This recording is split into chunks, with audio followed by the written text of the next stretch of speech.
ఎవరి డబ్బుతో ఆట విడుపులు?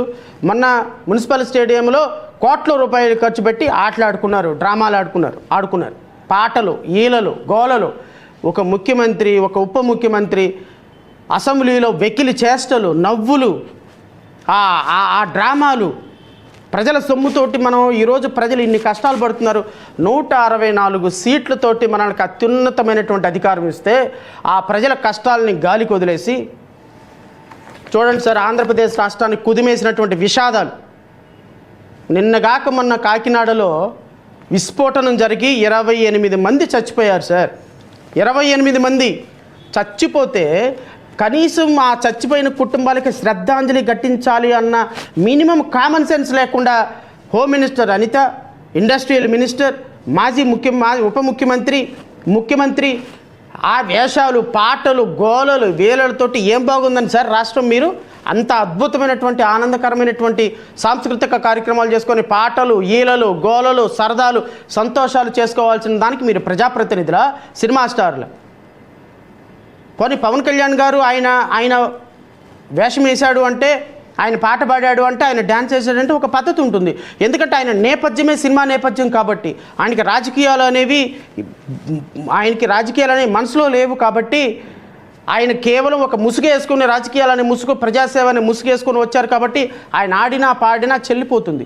ముఖ్యమంత్రి గారు అలా కాదు కదండి. మీరు గత 45 సంవత్సరాల నుంచి యాక్టివ్గా ప్రజా జీవితంలో ఉన్నారు. అక్కడ ఉన్నటువంటి గోరంట్ల బుచ్చయ్య చౌదరి గారు లాంటి వాళ్ళు, ఎంతమంది గొప్ప గొప్ప ప్రజాప్రతినిధులు 30-40 సంవత్సరాల నుంచి ప్రజలతోటి మమేకమైన ఉన్నవాళ్ళు, ఆటపాటలతోటి, డ్యాన్సులతోటి మీరు రాష్ట్ర ప్రజలు కట్టినటువంటి పన్నుల్లో నుంచి డబ్బుల్ని కోట్ల రూపాయలు దుబారా చేస్తుంటే ప్రజలు ఏమనాలి సార్? ప్రజలు ఎక్కడికి వెళ్ళాలి సార్? ప్రజలు ఎవరిని అడగాలండి?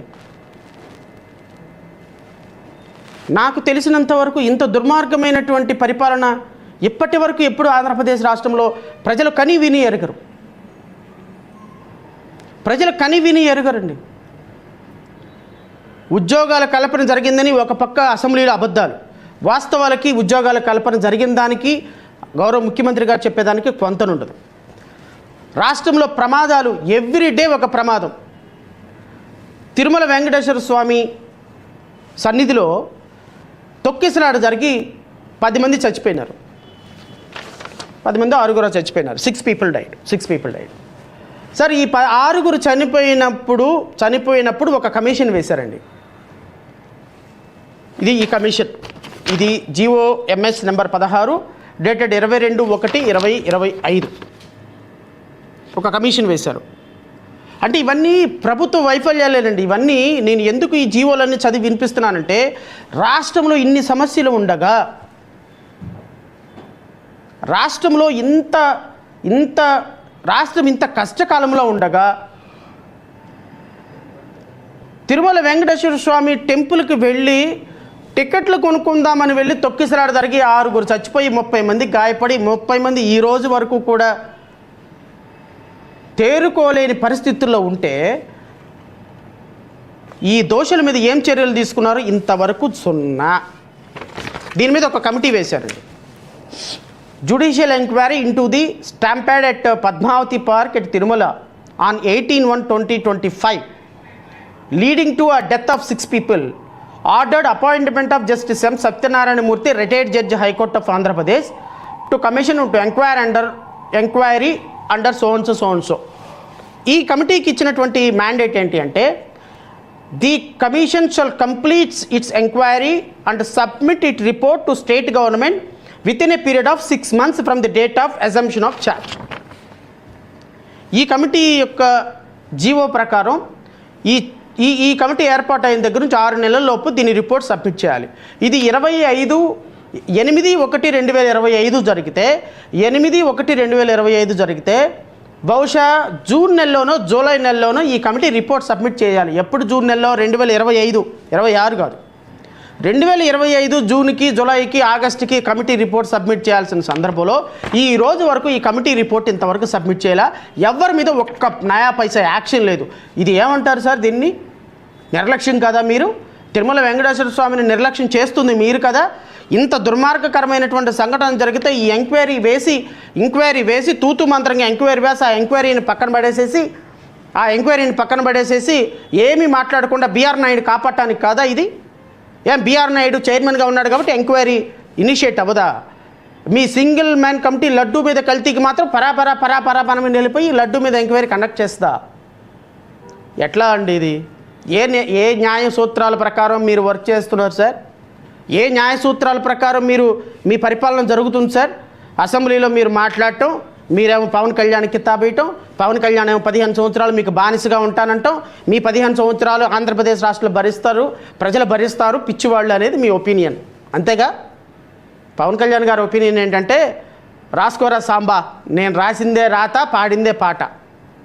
ఈయనకి 3 వచ్చినప్పుడు అలా పక్కన ఉన్నవాడు రాసుకోవాలన్నట్టు, ఈయనకి 15 సంవత్సరాలు అంటే 15 సంవత్సరాలు రాష్ట్ర ప్రజలు రాసుకోవాలి. పవన్ కళ్యాణ్ గారు, మీరు అనుకుంటున్నట్టు రాష్ట్ర ప్రజలు ఏమి సాంబాలు కాదండి. రాష్ట్ర ప్రజలు సాంబాలు కాదు. రాసుకోరా సాంబా అంటే ఆ పక్కన ఉన్న మనోహర్ రాసుకుంటాడేమో, రాష్ట్ర ప్రజలు రాసుకోరు, గుర్తుపెట్టుకోండి. ఆల్రెడీ మీ తలరాతని పైన రాసేశారు, మీ తలరాతని పైన రాసేశారు. మీరు ఎన్డీఏకి నేషనల్ చైర్మన్ అయినా, సౌత్ ఇండియా కోఆర్డినేటర్ అయినా, ఈ రాష్ట్ర ఉప ముఖ్యమంత్రి అయినా 2029 ఎలక్షన్ అనేది ఈ రాష్ట్రంలో ఎలిమినేట్ అయిపోయేటువంటి ఒక పొలిటీషియన్ ఎవరైనా ఉన్నారా అంటే గౌరవ ఉప ముఖ్యమంత్రి పవన్ కళ్యాణ్. ఎందుకు అంటే రాష్ట్ర ప్రజలు మీకు రాజకీయంగా సమాధి కట్టాలని సమాధి ప్రిపేర్ చేసి రెడీగా పెట్టారు. 2029 రావటం, దాంట్లో వేయటం, మొత్తం ఇసుక సిమెంటు కంకర వేసేసి పైకి లేవకుండా మీ పార్టీని భూస్థాపితం చేయటమే రాష్ట్ర ప్రజలు డిసైడ్ అయ్యారు. ఎందుకంటే చారిత్రాత్మకమైనటువంటి తప్పిదం రాష్ట్ర ప్రజలు మీకు అధికారం ఇచ్చి చేశారు అని 25 నెలల కాలానికే ప్రిపేర్ అయిపోయినారు సార్. ఇట్లాంటి దరిద్రులను తీసుకొచ్చి పెట్టుకున్నామురా బాబో, ఏం చేయాలి? ఈయన మాటలేందో అర్థం కాదు, ఈయన చేతలేందో అర్థం కాదు, ఈయన స్టేట్మెంట్లేందో అర్థం కాదు, ఈయన బానిసత్వం ఏందో అర్థం కాదు, ఈయన అధికారం ఏంటో అర్థం కాదు, ఈయన లాజిక్ ఏంటో అర్థం కాక బుర్ర పీక్కుంటున్నారు. మీకు సినిమాలో ఒక డైలాగ్ ఉంది, నాకు తిక్కుంది దానికి లెక్క ఉంది అని. సినిమాల్లో ఉందేమో కానీ మీ తిక్కకి రాజకీయాల్లో లెక్కే లేదు. మీ తిక్కకి రాజకీయాల్లో లెక్కే లేదు.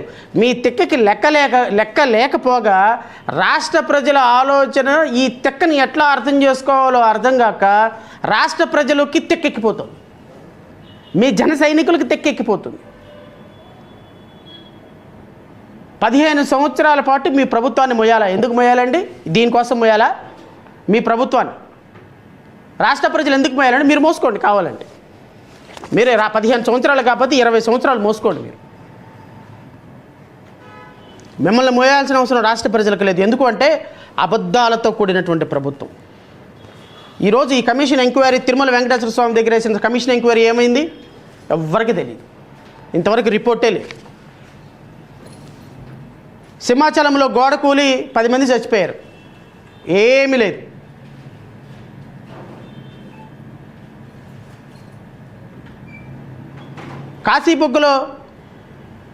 కాశీబుగ్గలో విషాదం జరిగి 15 మంది 20 మంది చచ్చిపోయారు, కొన్ని వందల మంది ఇంజూర్డ్ అయ్యారు, దాని మీద యాక్షనే లేదు. రాష్ట్రంలో బస్సు ప్రమాదాలు జరుగుతున్నాయి, ఇండస్ట్రీస్ బ్లాస్ట్ అయ్యి కొన్ని 10ల మంది చచ్చిపోతున్నారు, వరదలు వస్తున్నాయి, వానలు వస్తున్నాయి, కోల్డ్ స్టోరేజ్లు కాలిపోతున్నాయి. ఏమి కాలిపోయినా మాకేమీ సంబంధం లేదనుకొని మధ్యలో వాయించుకుంటా ముఖ్యమంత్రి ఒక పక్క, ఉప ముఖ్యమంత్రి ఒక పక్క మధ్యలో వాయించుకుంటా కూర్చొని పైగా అసెంబ్లీ